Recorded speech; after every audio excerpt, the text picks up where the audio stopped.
All right. Hello, everyone. Thank you for coming today. Good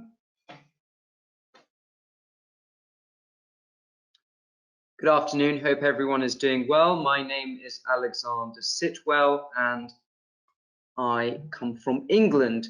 In England, I studied at the University of Durham. I was studying theology and have now moved to Georgia, partly to expand my horizons, to explore a new culture, and also I realized how much I love it here.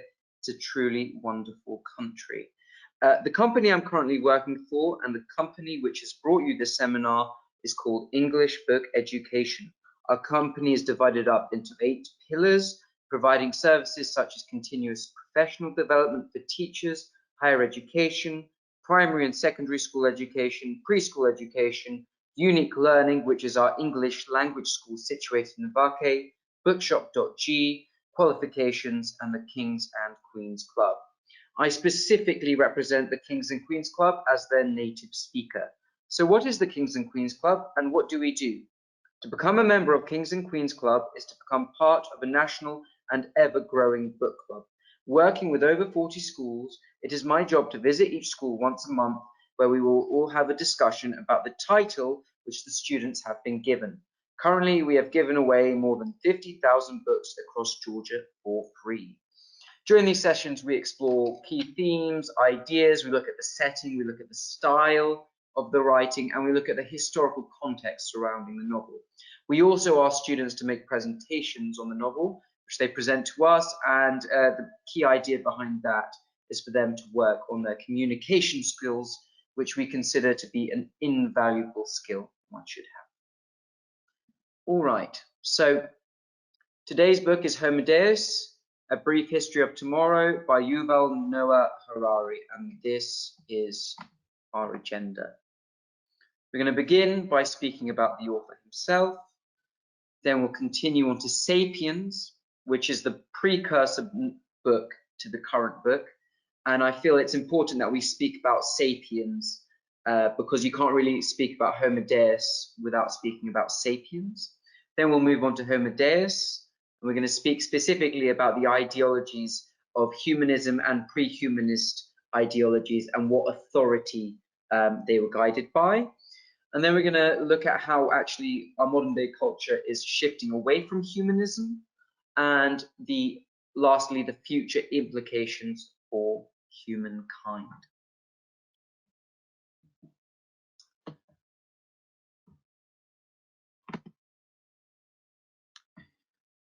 Yuval Noah Harari. He was a lecturer at Hebrew University of Jerusalem, has a PhD in history from Oxford, which he gained in 2002. He is the author of Sapiens. He's a #1 New York Times bestseller, won the Polanski Prize twice, and most importantly, he has the ability to ask profound questions.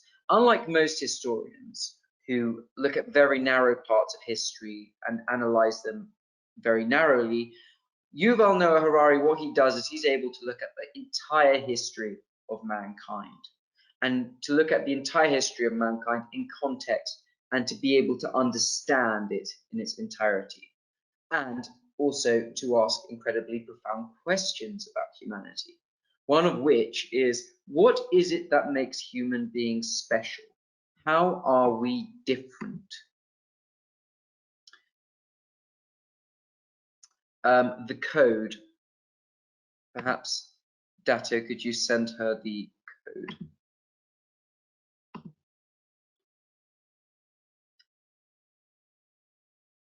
Just one moment.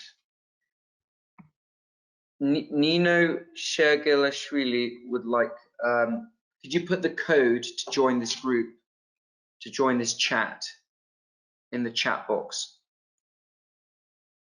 The code to enter into GoToMeeting. Thank you.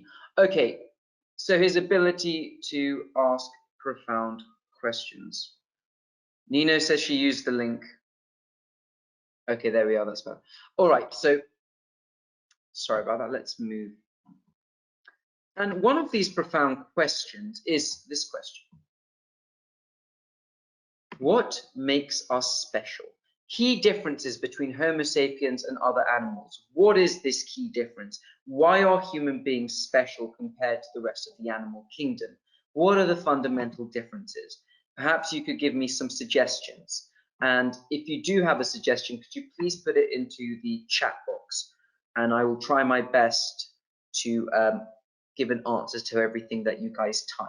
So let's think about this. What are some key differences between human beings, Homo sapiens, and other animals? What makes us special? What do we think? Even with the most basic stuff, we can even begin with very simple things.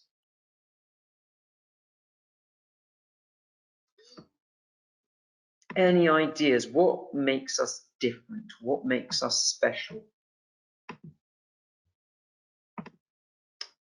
Okay, well, one thing we can start with, we can think. Okay, yes. Animals can also think, though. Are you suggesting we can think at a much higher level? Or perhaps you're saying animals can't think and they're completely dependent. Okay. All right. Yes, thinking's a good place to start. Any other suggestions? All right. So, what is it about thinking? What is it about our thought processes that makes us different? And this is the answer that Harari gives in *Sapiens*.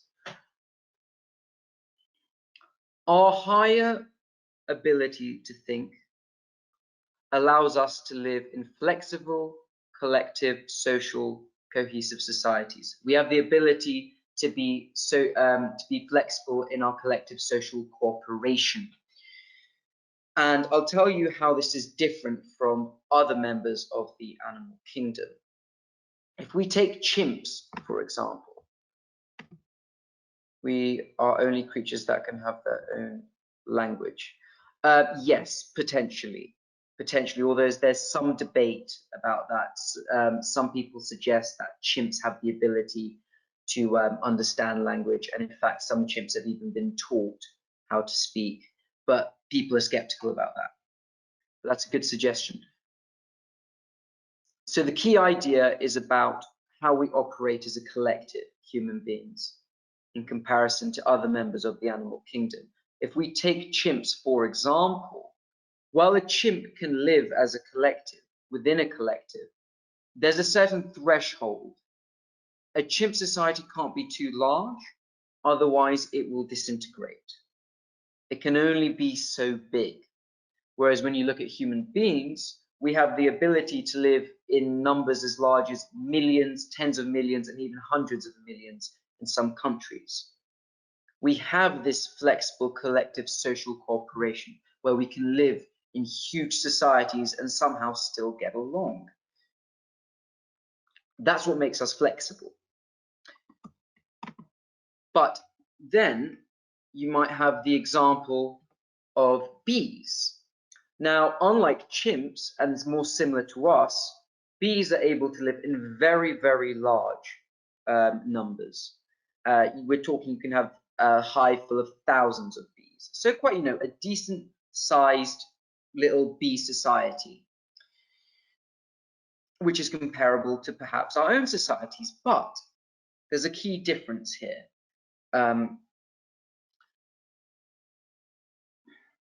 Bees are completely dependent on the queen bee. If the queen bee dies, all the other bees die. Now, that's a very rigid structure for a society. If everything is just dependent on one element, then it is, of course, much more likely to collapse. Whereas if we analogize what a human society would be like, if it were a bee society, the queen bee would die, but then you might have a coup, you might have a realignment of power, you might have a replacement of government, perhaps. If our president died, or if our king or queen died, we would replace them. We would replace them with some other political system. Okay, so perhaps we're starting to see differences. The other thing is, while a chimp may defeat us in a one-on-one situation, perhaps because they're stronger, and perhaps 10 chimps versus 10 humans could also beat the humans physically. Imagine if you put 1,000 humans against 1,000 chimps, and let's consider who would win and why they would win. And again, this is back down to the flexible collective social cooperation. Because of our far higher intelligence and cognitive ability, we can create tools, we can create weapons, we can create very clever traps for defeating the chimps. So, but what is the key thing, the key idea behind what makes us so superior in terms of our cognitive ability? What do we specifically have that chimps and animals alike don't have? This is what Harari suggests. It's the ability to believe in fiction. It's the ability to believe in fiction. For the bees, there is no other society than the one in which the queen bee rules. For them, that's an objective reality. But for humans, we can create notions like democracy, abstract notions, fictional notions, actually. And then we can replace our society and reinvigorate it. There's lots of examples of fictional things that we all believe in and things that actually are the pillars of our society. And I'm curious, can anyone think of fictional notions that we all collectively believe in and that give structure to our society? Could we think of an example of something we all believe in but is fictional, like an abstract concept? Could we think of any examples? I've got a couple, so if I give you one, God, okay, for sure. The issue with that one, for some people, religion, but exactly, for some people don't believe in God. Can we think of some kind of abstract concept or idea that we all believe in, but that we can all agree is also, fictional? So I've put down religion as my first example. Our dreams are fictional, potentially mythology, but not everyone believes in mythology. How about this one? Justice. Society is built around the law and the parliament. Every society has a court of justice. But what is justice but an abstract concept? Point to me, where is justice? You can't. It's an abstract concept, but something we all collectively believe in. And if we didn't have something like justice, then entire societies would be run in a very anarchic way. It'd be complete chaos. So a fictional concept like justice actually does us a lot of favors as a society. It gives it structure. Likewise, money. Money isn't, what is money exactly? Why does it have value unless human beings have assigned it value? It is also a fictional construct. But nevertheless, we all believe in money. Money completely rules our lives, and we're all completely dependent on it. I don't think any of you could disagree with that. If you did disagree with that, then try living without money, and you can see where that logic leads. So we have lots of these social constructions, these fictional ideas, but they're nevertheless very valuable and absolutely necessary for society to function. So now we can start to see how Harari is really distinguishing human beings from animals, and it is with these abstract fictional concepts. Moving on to his next book, and the book which is the center of our discussion, Homo Deus. Speaking of abstract ideas and fictional ideas, the dominant ideology, the dominant fictional idea of our Western society is humanism. It's the dominant ideology which you all participate in, whether you know it or not.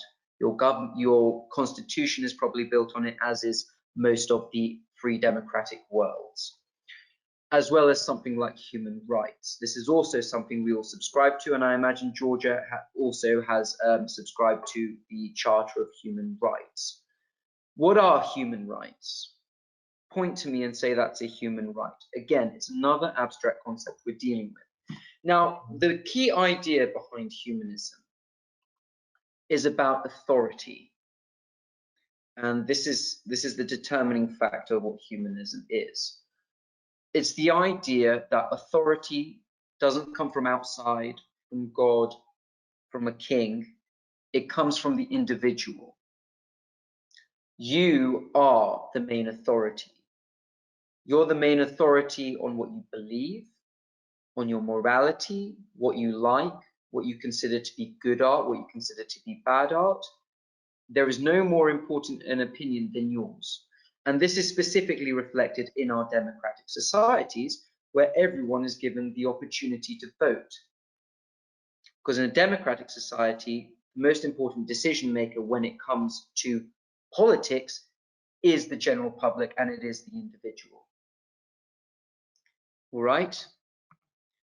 Before, we could say that authority didn't come from us. It would have either come from God or the priests or some external minority entity. Okay? So, having explained the fundamentals of what humanism is, I've given you some various different categories here. Could you identify or tell me what would be a humanist political system? I've already said it, but how would a humanist political system express itself? What would it look like? What would happen in a humanist political system? A humanist political system basically is a democracy, as I explained, because again, the authority is with the individual. So what would humanist economics look like? Humanist economics. I'll give you an example.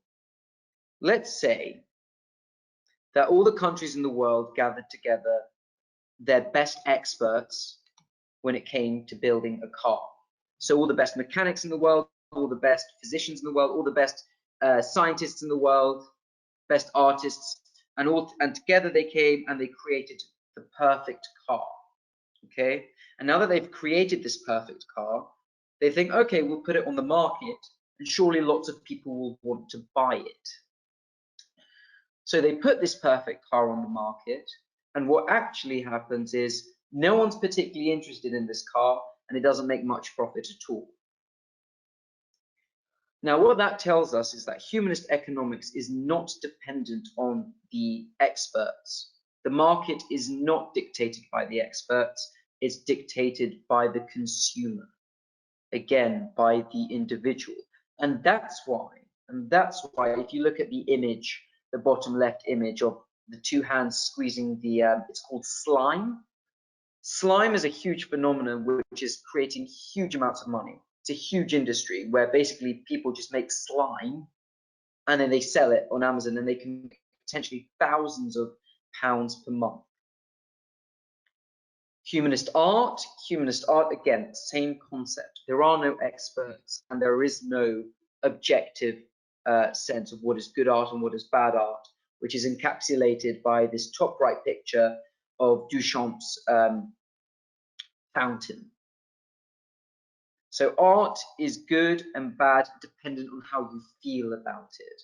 Humanism is also about how you feel about things, and your feelings are the main authority which dictate your action, etc. So the validity of art is completely based on how you feel about it. Humanist ethics, again, all about the individual, the subjective individual, and the subjective individual's rights, freedom, happiness. Although you can run into some problems here, because obviously, where does my freedom start and where does it end? Where does the person's freedom start? That can get a bit tricky. And then there's humanist education, and humanist education looks something like this. Well, before, education would be dictated to you by a higher authority, sort of in the past, people had to study religious disciplines, but these days humanist education encourages you to learn what you want, to be a free thinker, to be an independent thinker, and to pursue your own desires when it comes to knowledge and enlightenment. Okay. However, we have reached a stage, we've reached an impasse. Humanism has been brought into question. This dominant ideology of the last century is now under serious threat. And it's under serious threat because the sciences are now suggesting that humanism is outdated, that actually its key suppositions are incorrect. And this comes from the idea, from the worldview, that the universe is incredibly deterministic and probabilistic. And as a result, there can be no free will. Humanism is entirely dependent on this idea that the individual is self-governing and can commit free acts. But the nature of the universe suggests otherwise. So what does this mean? It basically means that the mind, the human mind, operates as an algorithm and not as a free entity. So let me explain that in more detail. Here we've got Bob the monkey. Bob the monkey is scratching his head because he's got a dilemma. Either he can go and grab the bananas, or he doesn't. Why? Because there is a big terrifying lion sitting beneath the bananas. So Bob needs to weigh up the probabilities. Is it worth grabbing the bananas, or is he more likely to get killed by the tiger? Now, of course, monkeys don't actually think like this, the way I've just spoken out loud, but this process does happen in the brain. And this is what the neuroscientists are suggesting, is that your brain acts as a calculator, not only your brain, but all of your senses, which then enforce your decision. So everything is calculated in your brain unconsciously. The distance, the amount of bananas, if it's worth that many bananas, the temperature, if the ground is slippery or not, etc. Everything is considered by your physical functions. And then the answer comes to Bob in the form of what? The answer comes to Bob in the form of an emotion. The emotion is the result of all the algorithms, and it's that emotion telling him that either he should do it or shouldn't do it. And how does this get expressed in Bob's case? Bob calculates, using his faculties, that actually, yes, he can get the bananas, and yes, he can do it without the lion catching him. So Bob starts to feel a sense of bravery. He stands up straight, he feels confident, and he sprints for it. And he grabs the monkey, he grabs the bananas, and it's happily ever after. However, if Bob felt he genuinely couldn't get those bananas, he'd probably change his posture, lower it, he'd feel fear, cowardice, and then he'd run away. Okay? Our decisions are significantly and heavily influenced by our emotional state and our emotional impulses. That's what Harari says anyway. So this is the brain as a biochemical algorithm and calculator. Now, this is the next thing to consider. So Harari says the brain is algorithmic, predictable. So what happens when human beings create an algorithm that understands us better than we understand ourselves? This is already happening. I want you to think about this. Where does the authority shift to if there is something that knows us better than we know ourselves? Is the authority still with the individual human, or is it surely with the entity that knows you better than you know yourself. These technologies are already existing, and although they're in their primitive form, Harari suggests that our dependence on these algorithms will grow ever greater. So let me give you an example of this.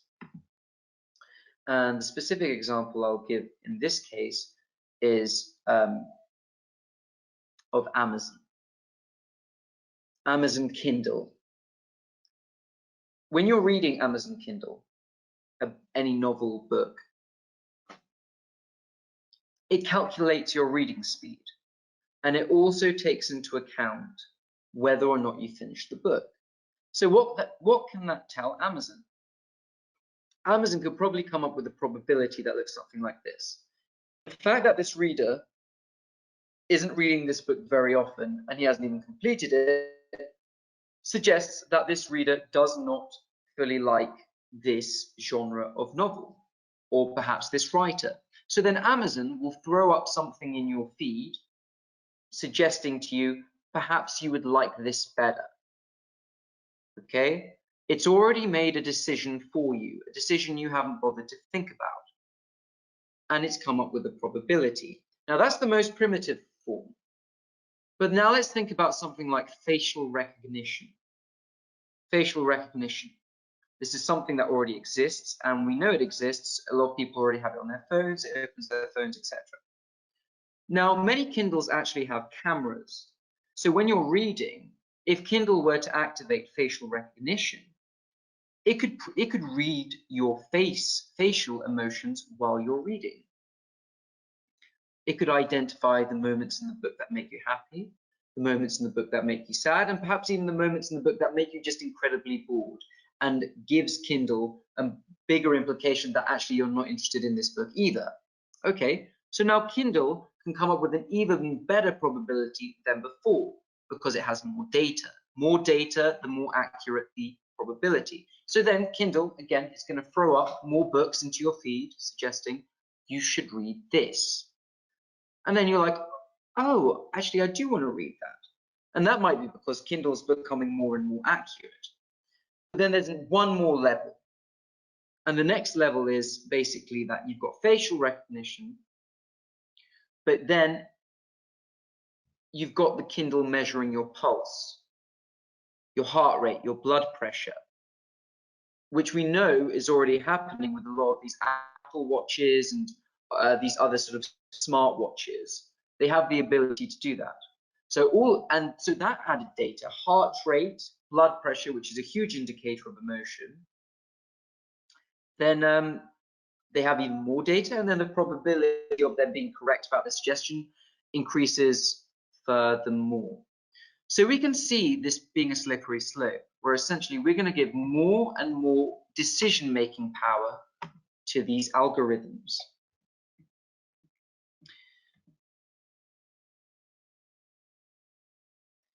Now, do we like the future in which we are heading? When we hear all this, when we hear about how the future basically won't be dictated by our decisions, but by the decisions of algorithms, what do we think about this? Perhaps Harari is being too pessimistic. What do we think? Is he being too pessimistic? Is he being too, is he catastrophizing things? Or do you think there's an element of truth in what he is saying?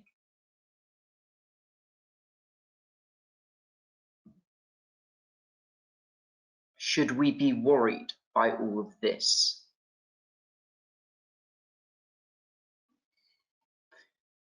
And I mean, there are some positives to this as well, and I can give you an example. Angelina Jolie, we've got a suggestion. I like the future and I don't know why we should be worried. Well, the worry here, Diana, is that all your decisions will be made by something different to you. And you'll become dependent. You'll become dependent on the algorithms that make those decisions for you. Even with something like Google Maps, I wouldn't be able to get around to policing without Google Maps. If I suddenly didn't have Google Maps, I'd be genuinely very lost. So it's bad to become dependent on things which, if taken away, you feel completely lost without.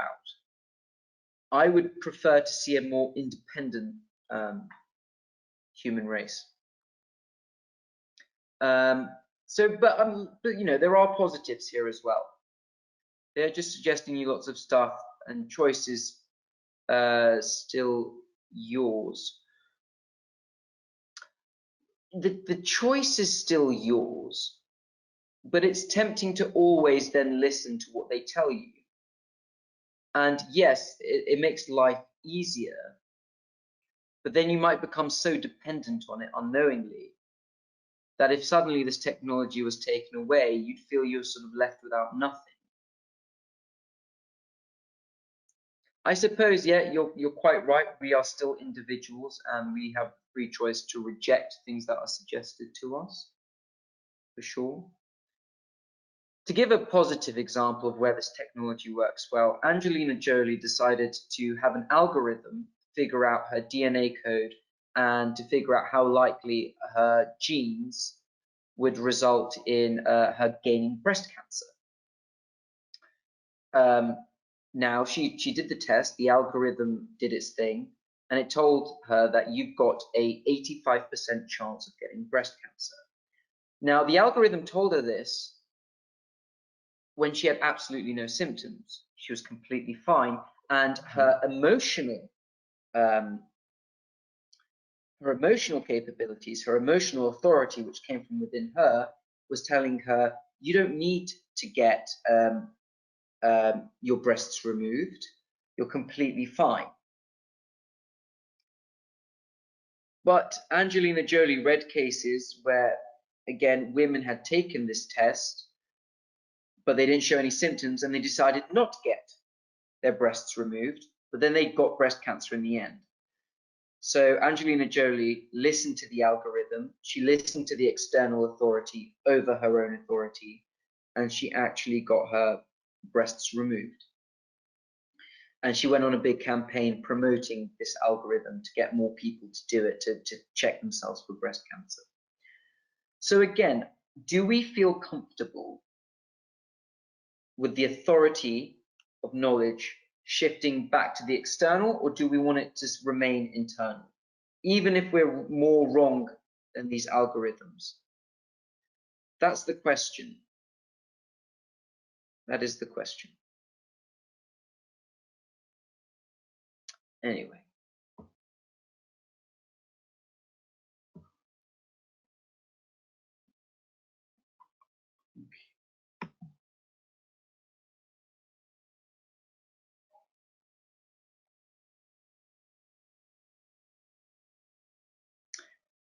External will probably be more safe, but we will be under control of the government. Yes, because at the end of the day, who's going to be the ones controlling these algorithms? Although I don't think it's going to end up being the government. I think it's going to be the big tech companies, because they're the ones who have all the data. Companies like Google, Amazon, Facebook, they hold the power because they hold all the information, and as a result, that gives them the authority. That gives them the authority to know about you more than you know about yourself, and that's the issue here. Governments are actually constantly in a sort of constant struggle with these tech companies, because the tech companies will not release the data to the government. And in fact, the government is the only remaining entity which stands for humanism, because it still operates in a democratic way, and it still takes into consideration human rights. We don't even know how this interaction of how these tech companies are harvesting knowledge, our knowledge, without us knowing. We don't know how that interacts with our rights, to be honest. All this stuff has happened so quickly, we're not sure really. We don't know how to sort of draw a line. But anyway, we all agree to it fundamentally.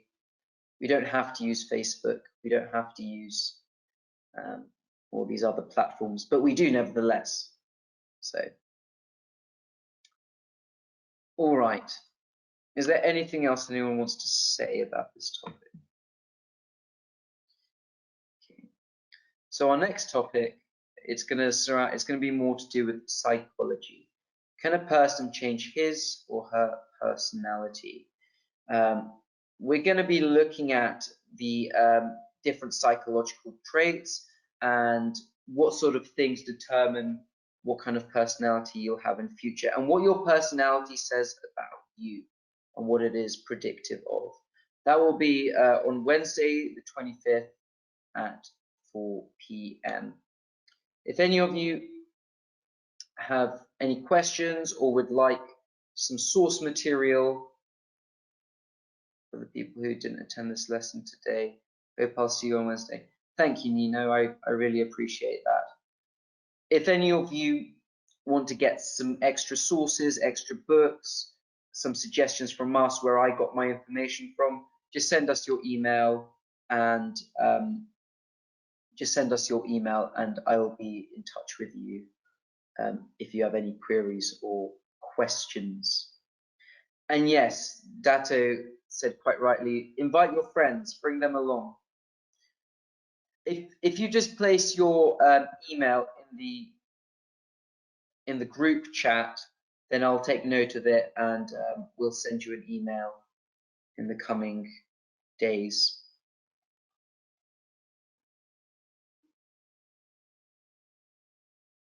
No worries. Thank you all for your participation. All right.